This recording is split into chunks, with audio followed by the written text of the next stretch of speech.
بسم الله الرحمن الرحیم. الهی به توکل نام اعظمت. سلام عزیزانم، سلام به همه عزیزان و بزرگوارانم.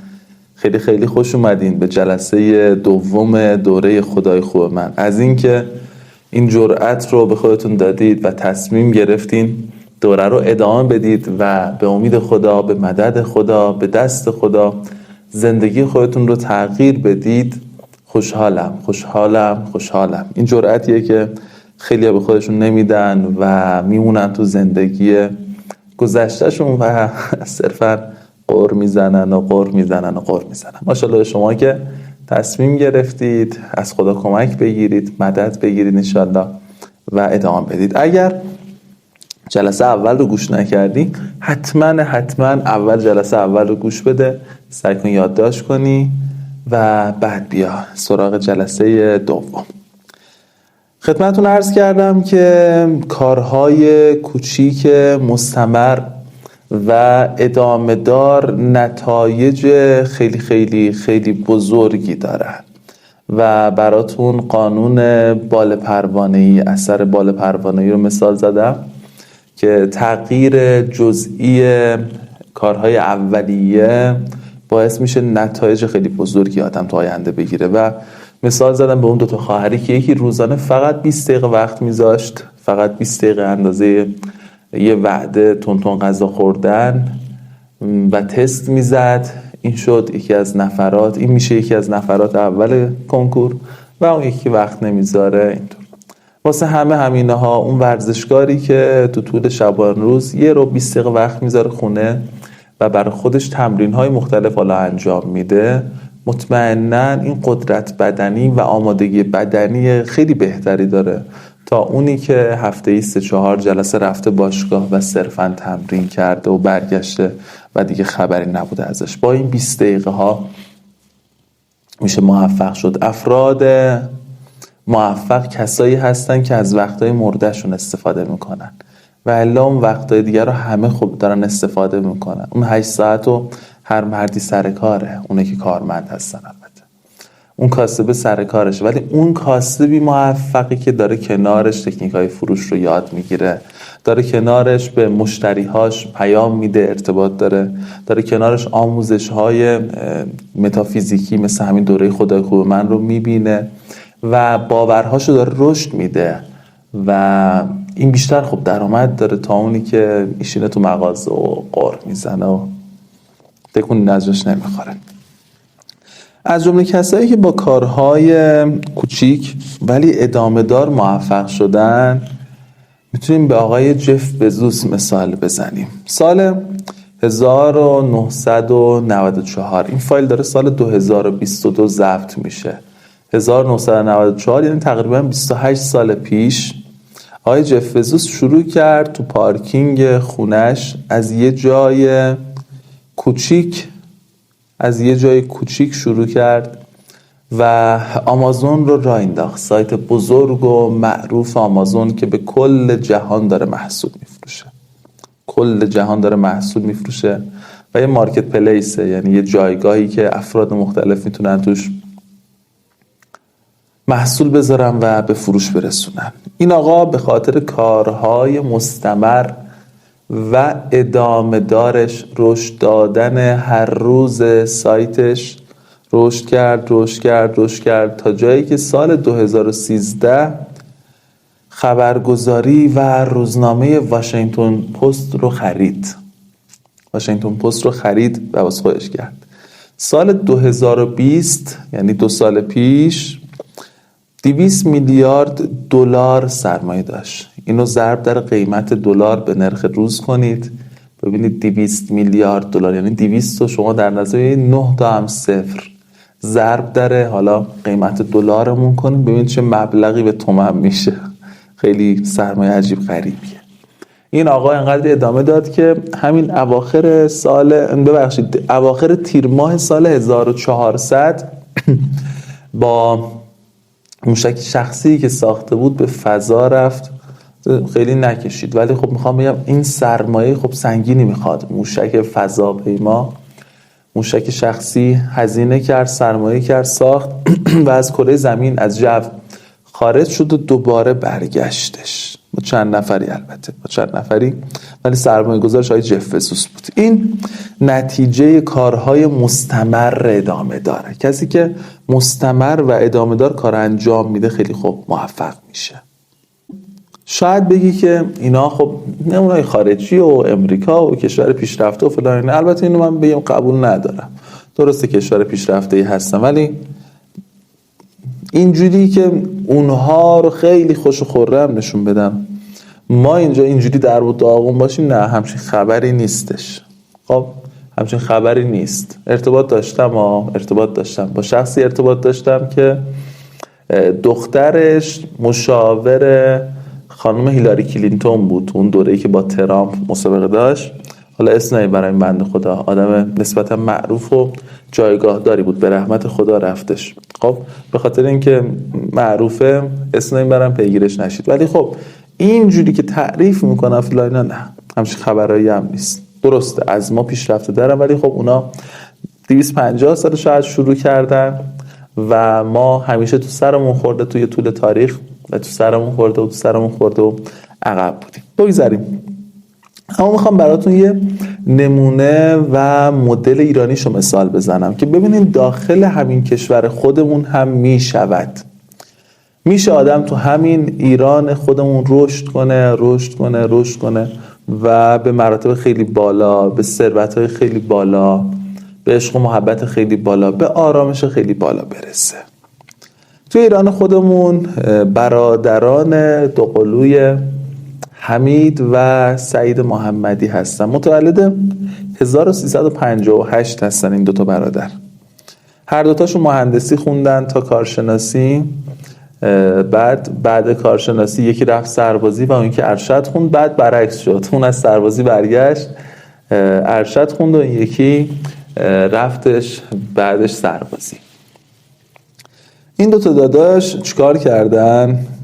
سال 84 که این دوتا داداش سنشون اون موقع 26 سال بود کلن، اومدن و رفتن یه دوربین خریدن واسه کارهای شخصی خودشون. علاقه‌مند به عکاسی بودن. یه دوربین خریدن و با این دوربین رفتن دوربین خریدن و بعد متوجه شدن که فروشنده لنزی که به اینا داده یه لنز دست دومه و اینا متوجه نشده بودن. خب قاعدتا این بلا سر خیلی آمده بود. چیکار کردن؟ برداشتن یه سایت زدن و روی سایت اومدن در مورد دوربین نوشتن و دوربین های مختلف رو بررسی کردن که این دوربین به درد این آقا میخوره، اون دوربین به درد اون خانم میخوره، این دوربین کاراییش اینه، این دوربین این شکلی. حالا بررسی نقد دوربین های مختلف انجام دادن و سایت رو هر روز بروز کردن و هر روز مستمر کار کردن. با یه سرمایه خیلی کم هم شروع کردن. نتیجهش چی شد این دوتا داداش؟ نتیجهش شد سایت دیجیکالا، چیزی که الان فکر میکنم روزانه حداقل 6-7 میلیارد تومان درآمد خالصشه روزانه و ماهانه نزدیک به فکر میکنم 200 میلیارد تومان درآمد خالصشه. فکر میکنم این برآورد شخصی خودمه، یه حساب سرانگشتیه. سال 99 دیجیکالا فقط برای دلجویی از مشتریایی که جنس غیر اصل از فروشنده گرفته بودن، چون دیجیکالا مارکت پلیسه و فروشنده میتونن بفروشن، همش با خود دیجیکالا نیست. برای دلجویی از مشتریایی که فروشنده ها جنس غیر اصل براشون فرستاده بودن 9 میلیارد تومان فقط توی سال 99 اینها کد هدیه دادن و گفتن شما میتونید به مبلغ 9 میلیارد تومان به افراد مختلف، البته 9 میلیارد تومان جنس بخرید از ما، مشکل نداره. الان روزانه بالای 70 میلیارد تومان فروش دیجیکالاست و انباراشو برید سر بزنید، خیلی جالب شده و روزانه 4 میلیون بازدید داره. 4 میلیون بازدید خیلی آمار جالبیه. حالا یه موقع بر نگردی بگی که اینها شرایط داشتن، اینها مثلا پارتی داشتن. خیلی میان پیام میده میگه با ما نه پارتی داریم نه بابامون پول داره، پس پولداری به ما نیومده. اگه اینطور فکر میکنی این فایل ادامه نده، چون به دردت نمیخوره. اگه همچین فکر کنی آخرش مطمئنم به جایی نمیرسی، چون تو بابا و پارتی و فلان اینا رو از خدا قوی تر میدونی. خدا به هر کسی بخواد میده، منتظر ما خوب صداش بزنیم، درست صداش بزنیم. ولی نه، اگه میخوای زندگی تو تغییر بدی همراه شو. این 18 جلسه، این 3 ماه رو با من تو یکی از این 3 تا دوره 3 ماه رو حداقل همراه شو، ببین انشالله چطور میشه. امروزی که دارم ضبط میکنم جمعه است. ما جمعه هفته قبل چند هزار نفر همراه شدن با ما. امروز صبح نتیجه هاشون اومد. یعنی جمعه قبلی ساعت فکر کن مثلا اولی هاشون دیگه 10 و 5 دقیقه 10 دقیقه شب همراه شدن. امروز صبح اول وقت دیدم نتیجه هاشون داره میاد بعد یک هفته. نمیگم حتما تو یه هفته‌ای به نتیجه میرسی، یا توقعات بالا نبر از خودت، از این دوره بالا نبر، ولی مطمئنم انشالله بعد 3 ماه مطمئنم به نتیجه میرسی. اگه هنوز دور دوم هستی، دور سوم هستی، نتیجه نگرفتی، اصلا نگران نباش، ادامه بده میرسی انشالله. نگران نباش، با ما همراه باش. اینا هم همچین سرمایه‌ای داشته باشن فلان اینا نه. یه دفتر کار کوچیک داداشون بهشون داد، اب نداره. اگه دفتر کار نداری گوشه خودت، خدا میرسونه، راهشو خدا بلده، ادامه بده. و فکر میکنم با یه سرمایه 10 میلیون تومانی سال 84 شروع کردن، همچین خبری نبود. ادامه بده و نگو که این پولدار شدن و اینا به ما نیومده و واسه ما از ما بهترن و پول اینجوری و پول اونطور. ادامه بده انشالله اون چطور میشی. قبل از اینکه بخوای بگی که من بابام پولدار نیست و پارتی ندارم و پول ندارم و به جایی نمیرسم و قطع کنی فایل رو، ازت خواهش میکنم که بیا جلو ببینیم چه خبره. یه بنده خدایی یه گاوی رو برد بازار برای اینکه بفروشه. هر کسی اومد و از کنارش رفت با هم دست به یکی کردن، یه 10-15 نفر که این گاو رو ازش اصطلاحاً بزخری کنن. بزخری قضیهش چیه؟ نفر اول اومد گفت این بزه چنده؟ گفت آقا این گاو و بز هیچی نباشید چند صد کیلو وزنشون فرق میکنه، مگه نمیبینی؟ این گاوه 500 کیلو، بز 50 کیلو. نفر دوم گفت آقا این بزه چنده؟ گفت گاوه یه دونه ما کن واسه این گاوه. گفت ما. بعد گفت گاوه، این گاوه میگه ما، بز میگه به. نفر سوم، نفر چهارم، نفر 11 که رسید گفت بابا این بزه ها، من دارم اشتباه میکنم، چشم داره اشتباه میده، حالا یه اون به این شیر داده، به این یه اون به این علف داده. چون میدونم مادر این گاوه گوساله واسه خودش بوده، دیده اینو گاو زاییده، دیده مادرش به این شیر داده، یه اون داده، دیده شیر خورده و شیر گاو رو خورده و خودش گاوه. گفته بود که بابا زرده، پوست میکنی توش موزه، درازه، موزه، اسمش چیه؟ گفته بود هویجه، گفته بود موزه، پوست میکنی زرده، نارنجی نیست، گفته بود خیاره. حالا اینم دیده بود گاوا، ولی اینقدری گفتن که این بنده خدا باور کرد بزه و قیمت بز ازش خریدن. اصطلاحاً شد بز خری کردن به جای اینکه گاو باشه. میخوام بهت بگم که تو بهترین ها رو داری، روح تو، مغز تو، قدرت خیلی خیلی زیادی داری، ولی اینقدری بهت گفتن که نمیتونی، خودت هم باورت شده. قبول نکن که تو ضعیفی، به هیچ عنوان قبول نکن. حداقل اگه اونا گفتن تو واسه خودت تکرار نکن. درسته؟ از قدیم گفتن گیلیم تو از پاتو از گیلیمت درازتر نکن. منم اینو قبول دارم، منم اینو میگم، ولی کی گفته گیلیم تو انقدر کوچیکه؟ کی گفته گیلیمت انقدر؟ چرا خب من گیلیمم رو بزرگ نکنم به جای اینکه پام رو کوتاه کنم؟ اگه واقعا تو انقدر ضعیف بودی، اگه واقعا انقدر ضعیف و کوچیک بودی، انقدر هرس میخوردی، انقدر ناراحت میشدی، میدونی پرنده‌ای به در و دیوار قفس میزنه که جا براش تنگ باشه. اگه تلاش میکنی، اگه به شرایطی که الان داری راضی نیستی و رضایت نداری، تبریک میگم. یعنی تو ظرفیتت بیشتر از این چیزی هستش که الان باش درگیر هستی و الان هستش. پس سرت مواظب باش کلاه نره. سرت مواظب باش کلاه نره. اگه بقیه بگن که تو ضعیف هستی، نه اب نداره. اگه بقیه تو سرت بزنن اب نداره. اگه بقیه بگن نمیشه اب نداره. میگم خب نمیدونن دیگه تو چقدر قوی هستی، تو چقدر ظرفیت داری، ولی تو مثل اونها تو سر خودت نزن. حداقل اون ضعیفه و هر چیزی که خودش داره رو داره به تو نسبت میده. ما در دیگران چیزهایی رو میبینیم که خودمون دارا هستیم. اون ضعف و ضعیفی داره در تو هم همین رو میبینه، ولی تو برای خودت این رو باور نکن. این واسه تو نیست، واسه اونه. تو به خودت نگو نمیتونی، تو به خودت نگو زندگی با پول خوب و با محبت زیاد و با آرامش فراوون واسه ما نیست، واسه از ما بهترونه. خودتو با هیچ کس مقایسه نکن، با هیچ کسی مقایسه نکن. تو از همه و همه و همه از همه قوی تری، چون تو یه یار قوی به اسم خدا داری. و کسی که قوی ترین شخص، بگیم چی بگیم، قوی ترین موجود جهان رو داره، کسی که خدا رو داره از همه قوی تره. کسی که پشتش به خدا گرمه از همه قوی تره. با خدا باش، پادشاهی کن، پادشاهی کن، پادشاهی کن، پادشاهی کن.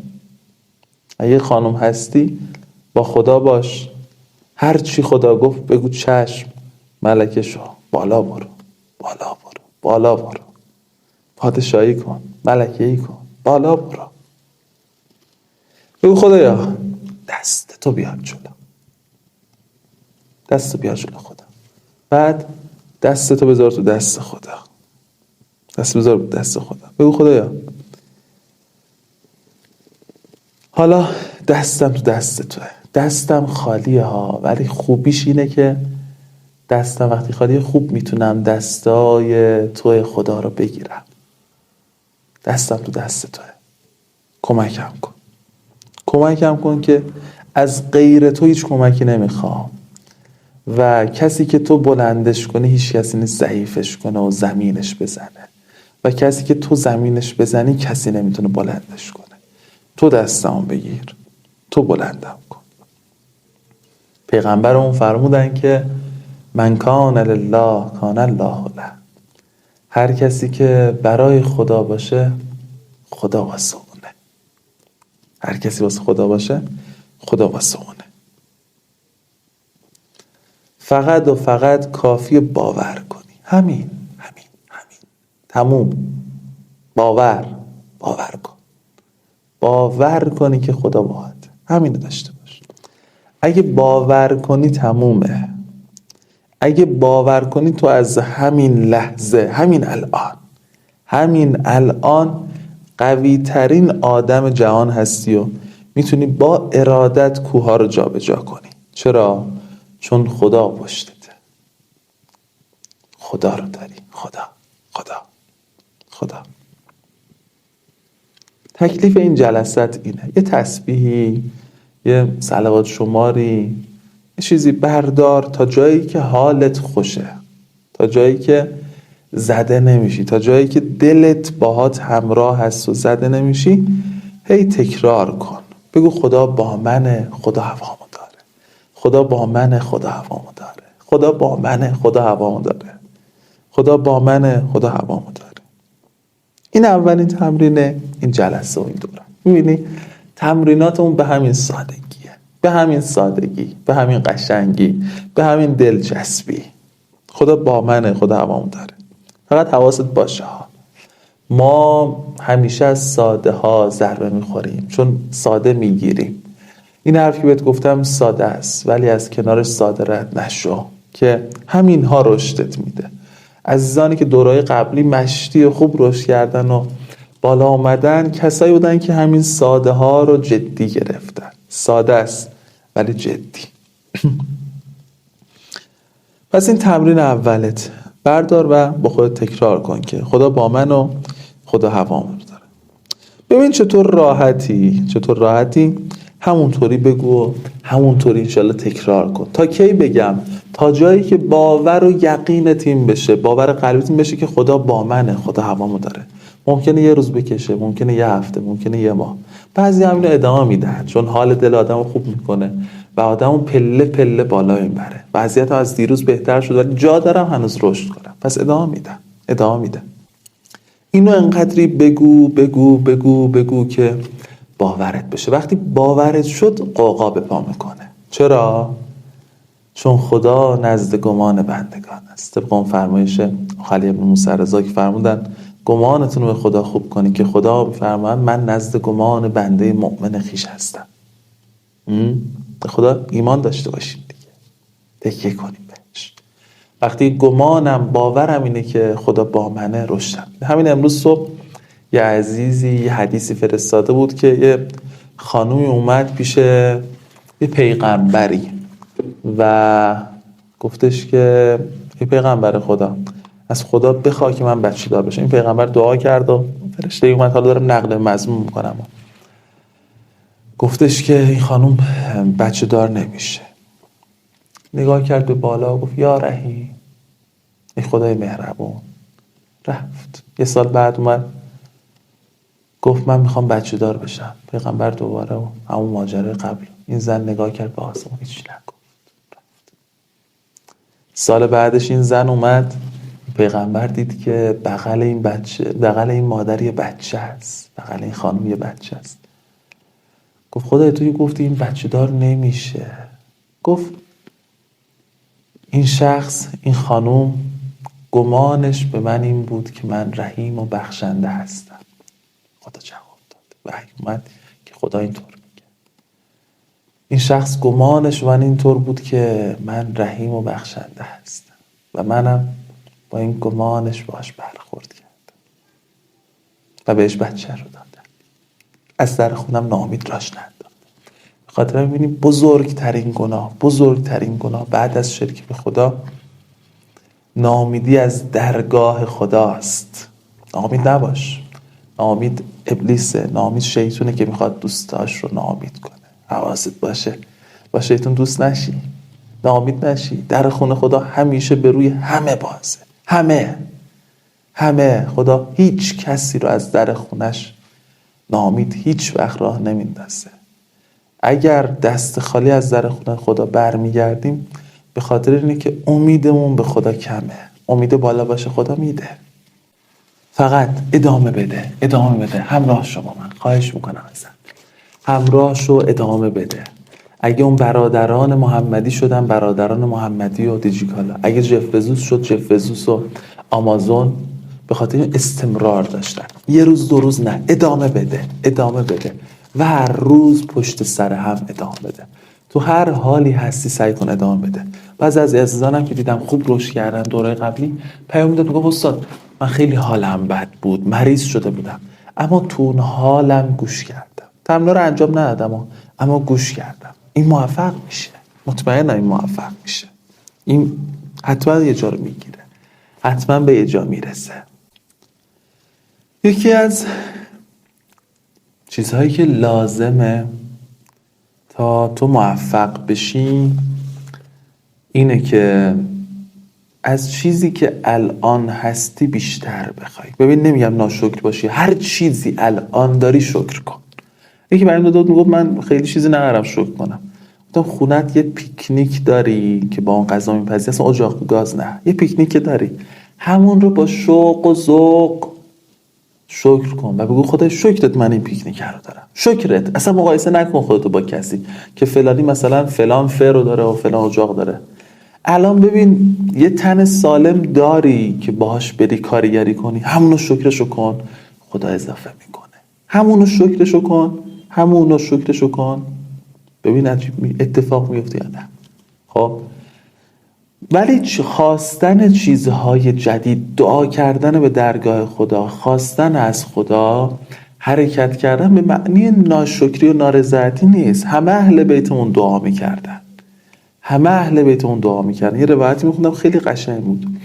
امام صادق علیه السلام فرمودن که مولانا امیرالمومنین علی علیه السلام رجلا دعا، آقا کان رجلا دعا، همچین فرمایشی بود، دقیقاً نیست، که آقا امیرالمومنین مردی بودن که به شدت و بسیار زیاد دعا میکردن. این معنی ناراضی بودن نیست، در اوج رضایت از خدا دعا میکنی خدایا اینو دادی، ممنونم ازت، تا همینجا هم تو منو رسوندی، از این بیشتر ازت میخوام. یکی از دلیل‌های رشد و یکی از لازمه‌های رشد، یکی از لازم‌ترین لازمه‌های رشد اینه که از وضع الانت بخوای رشد کنی و تکون بخوری، از جا تکون بخوری. اگه جات خوبه از لحاظ محبت، عشق، از لحاظ آرامش، از لحاظ ثروت و مالی، اتمام فایل رو گوش نکن، کمکت نمیکنه. اما اگه میخوای تکون بخوری و بالاتر بری، به چیزی که الان داری راضی هستی ولی باز بالاتر میخوای، همراهشو ادامه بده. اونهای رشد کردن که بهشون برخورده و الا کسی که بهش بر نخورده از جاش تکون نمیخوره و رشد نمیکنه. باید بهت بر بخوره که با اتوبوس و ماشینای عمومی بخوای بری مسافرت. باید بهت بر بخوره که واسه مسافرت 3 روزه 3 ماه پس انداز کنی و اون 3 روز رو هم بری و از ترس اینکه خرجت بالا نره تو راه برگشت گیر نکنی، غذا رو تو همون خونه بخوری یا نتونی چیزی خرج کنی یا چیزی نتونی بخری یا سوغاتی نتونی واسه هیچ کس بگیری. باید بهت بر بخوره که یه رئیس داشته باشی که عزت نفسش پایین باشه، که داد بزنه سرت و هیچی نتونی بهش بگی به خاطر اینکه سر ماه میخواد 3-4 میلیون 5 میلیون بهت بده، اونم به موقع بده یا نده. باید بهت بر بخوره که 8 صبح تا 5 غروب سرپا بایسی کنار یه دستگاه پرس که هر دفعه که قالب رو میبری، چون وسیله رو میبری، اون آهن رو، ورق رو، هر چیزی هست میبری، امکان داره دست تو رو هم با خودش بگیر و از مچ قطع کنه. تازه آخر ماه با حق اولاد و مسکن و فلان و فلان و فلان کلا بهت 5 تومن بدن که تا 10 ماه برسه یا نرسه. باید بهت بر بخوره، باید اینها بر بخوره که چه میدونم، ما داشتیم پیام گفت 15 سال همسرم 1000 تومانی بهم نداد. باید بر بخوره با آدم که التماس کنم آخرشم بیاد با منت یه پولی من بده یا نده. نمیگم زن بره کار کنه، خودم موافق این نیستم، ولی میخوام یه راهی انشالله بهت بگم که اینجوری نباشه، خیلی راحت تر انشالله. خدا قسمتت کنه، خدا نصیبت کنه و بهت برسه انشالله. باید بهت بر بخوره که واسه یه ماشین به درد نخور 20 بار تو قاره کشی ثبت نام کنی، اونم بعدش در بیاد یا در نیاد، آخرش هم رئیس کارخونه بیاد